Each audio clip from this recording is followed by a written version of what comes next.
और दाऊद वहां से चला और अदुल्लाम की गुफा में पहुंचकर बच गया। और यह सुनकर उसके भाई वरन उसके पिता का समस्त घराना वहां उसके पास गया। और जितने संकट में पड़े थे और जितने ऋणी थे और जितने उदास थे, वे एक उसके पास इकट्ठे हुए और वो उनका प्रधान हुआ। और कोई 400 पुरुष उसके साथ हो गए। वहां से दाऊद ने मोआब के मिस्पे को जाकर मोआब के राजा से कहा, मेरे पिता को अपने पास तब तक आकर रहने दो जब तक कि मैं न जानूं कि परमेश्वर मेरे लिए क्या करेगा। और वो उनको मोआब के राजा के सम्मुख ले गया, और जब तक दाऊद उस गढ़ में रहा तब तक वे उसके पास रहे। फिर गाद नाम एक नबी ने दाऊद से कहा, इस गढ़ में मत रह, चल यहूदा के देश में जा। और दाऊद चलकर हेरै के वन में गया। तब शाऊल ने सुना कि दाऊद और उसके संगियों का पता लग गया है। उस समय शाऊल गिबा के ऊंचे स्थान पर एक झाव के पेड़ के तले हाथ में अपना भाला लिए हुए बैठा था, और उसके कर्मचारी उसके आसपास खड़े थे। तब शाऊल अपने कर्मचारियों से जो उसके आसपास खड़े थे कहने लगा, हे बिन्यामीनियों, सुनो, क्या यिशै का पुत्र तुम सबों को खेत और दाख की बारियां देगा? क्या वो तुम सबों को सहस्रपति और शतपति करेगा? तुम सबों ने मेरे विरुद्ध क्यों राजद्रोह की गोष्ठी की है?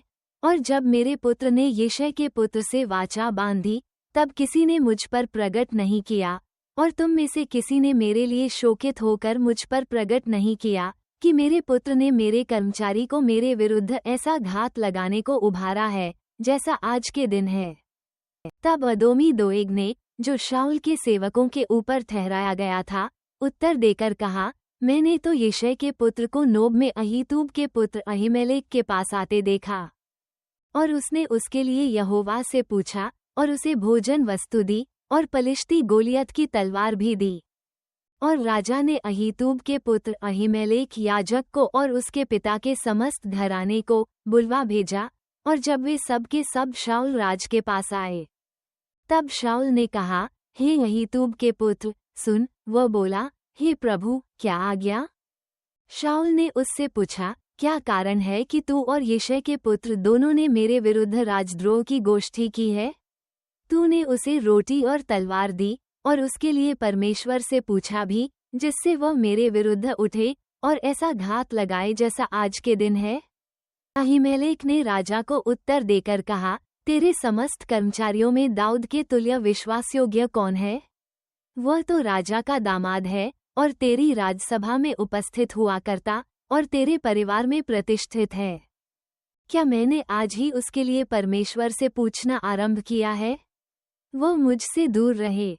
राजा न तो अपने दास पर ऐसा कोई दोष लगाए, न मेरे पिता के समस्त घराने पर, क्योंकि तेरा दास इन सब बखेड़ों के विषय कुछ भी नहीं जानता। राजा ने कहा, हे अहीमेलेक, तू और तेरे पिता का समस्त घराना निश्चय मार डाला जाएगा।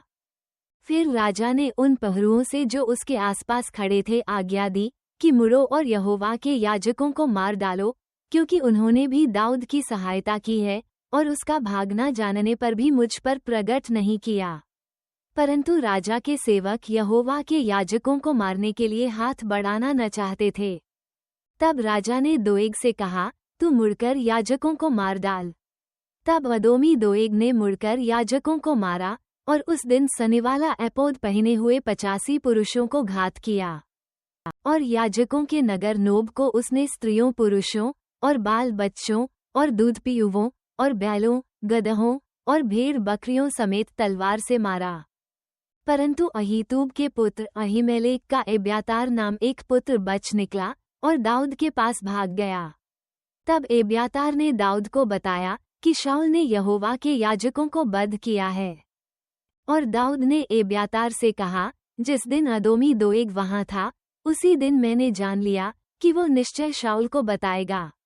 तेरे पिता के समस्त घराने के मारे जाने का कारण मैं ही हुआ। इसलिए तू मेरे साथ निडर रह। जो मेरे प्राण का ग्राहक है वही तेरे प्राण का भी ग्राहक है, परंतु मेरे साथ रहने से तेरी रक्षा होगी।